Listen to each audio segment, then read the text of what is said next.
ನಿವೃತ್ತ ಶಿಕ್ಷಕರು ಮಾನ್ಯ ನಂದಕುಮಾರ್ ಅವರ ಮಗ ಚಂದನ್ ಕುಮಾರ್ ಅವರು ಕೆನಡಾದಲ್ಲಿ ಟೊರಾಂಟೊದಲ್ಲಿ ಪ್ರಾಜೆಕ್ಟ್ ಡೈರೆಕ್ಟರ್ ಆಗಿ ಕೆಲಸ ಮಾಡ್ತಾ ಇದ್ರು. ಒಬ್ಬ ಮೋಸ್ಟ್ ಟ್ಯಾಲೆಂಟೆಡ್ ಇಂಡಿವಿಜುವಲ್ ಮತ್ತು ಎಲ್ಲರಿಗೂ ಸಹಾಯ ಮಾಡೋದರಲ್ಲಿ ವಿಶೇಷವಾಗಿ ಅಲ್ಲಿ ಟೊರಾಂಟೊದಲ್ಲಿ ಸಾಯಿಬಾಬಾ ಅವರ ಮಂದಿರದಲ್ಲಿ ಎಲ್ಲರಿಗೂ ಕೂಡ ಸಹಾಯ ಮಾಡೋದು, ವಿಶೇಷವಾಗಿ ಕನ್ನಡಿಗರಿಗೆ ಎಲ್ಲ ರೀತಿಯ ಸಹಾಯವನ್ನು ಮಾಡ್ತಿದ್ದಂಥ ವ್ಯಕ್ತಿ. ಭಾಳ ಒಂಥರ ಪಾಪ್ಯುಲರ್ ಯಂಗ್ಸ್ಟರ್. ಅವರ ಹತ್ಯೆ ಆಗಿದೆ, ಏನಕ್ಕಾಗಿದೆ ಮತ್ತು ಯಾರು ಮಾಡಿದ್ದಾರೆ ಅದೆಲ್ಲವೂ ಇನ್ವೆಸ್ಟಿಗೇಷನ್ ಮಾಡ್ತಾ ಇದ್ದಾರೆ. ಅಲ್ಲಿ ಅವರ ಸ್ನೇಹಿತರುಗಳಿಗೆ ಎಲ್ಲರಿಗೂ ಕೂಡ ನಾನು ಕೂಡ ಮಾತನಾಡಿದ್ದೇನೆ. ಅಲ್ಲಿ ಇನ್ವೆಸ್ಟಿಗೇಷನ್ನಲ್ಲಿ ಗೊತ್ತಾಗುತ್ತೆ ಏನಕ್ಕೆ ಮಾಡಿದ್ದಾರೆ, ಯಾರು ಮಾಡಿದ್ದಾರೆ, ಅದನ್ನೆಲ್ಲವನ್ನು ಕಂಡುಹಿಡಿತಾರೆ. ಈ ಮಧ್ಯೆ ಅವರ ಪಾರ್ಥಿವ ಶರೀರವನ್ನು ಈಗಾಗಲೇ ಅವರು ಎಂಬಾಮಿಂಗ್ ಮಾಡಿ ನಾಳೆ ಅಲ್ಲಿ ಕನ್ನಡಿಗರಿಗೆ ಅಲ್ಲಿ ಸ್ನೇಹಿತರಿಗೆ ಎಲ್ಲ ಬೀಯಿಂಗ್ ಇಟ್ಟಿದ್ದಾರೆ.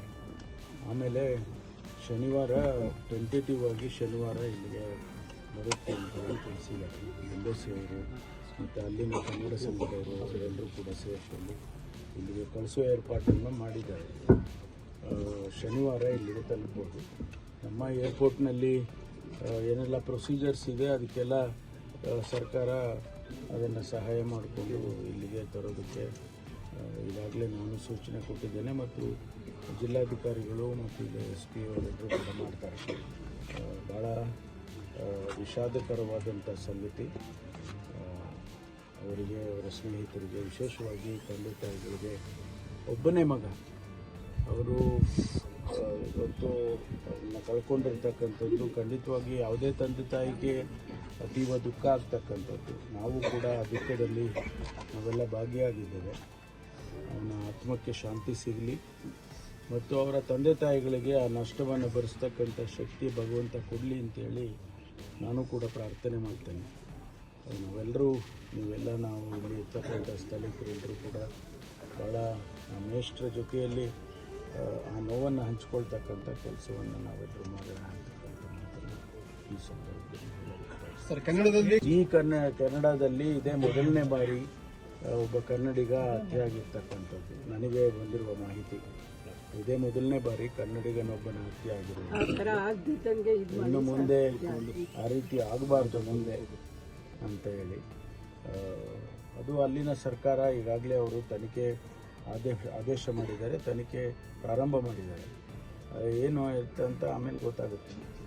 ಯಾವಾಗ ಅದೇ ಶನಿವಾರದಷ್ಟೊತ್ತಿಗೆ ಎಕ್ಸ್ಪೆಕ್ಟ್ ಮಾಡ್ಬೋದು ನಾವು. ಸರ್, ನೀವೇನಾದರೂ ವರದಿನಾದ್ರು ಕೇಳಿದ್ರೆ ಏನು ವಿಚಾರಕ್ಕೆ ಕೊಲೆ ಆಗಿದೆ ಅಂತ ಏನಾದರೂ ಮಾಹಿತಿ ಇಲ್ಲ, ಅವರು ಇನ್ವೆಸ್ಟಿಗೇಷನ್ ಮಾಡಿ ಎಂಬೆಸಿಗೆ ಕೊಡ್ತಾರೆ. ಇಂಡಿಯನ್ ಎಂಬೆಸಿಗೆ ಅವರು, ಯಾಕೆಂದರೆ ಅದು ನಾವು ರಾಜ್ಯ ಸರ್ಕಾರ ಮಾಡೋದಿಲ್ಲ, ಹೇಳ್ತೇವೆ ನಾವು ಕೂಡ, ಆದರೆ ಇಂಡಿಯನ್ ಎಂಬೆಸಿಗೆ ತಿಳಿಸ್ತಾರೆ ಅವರು.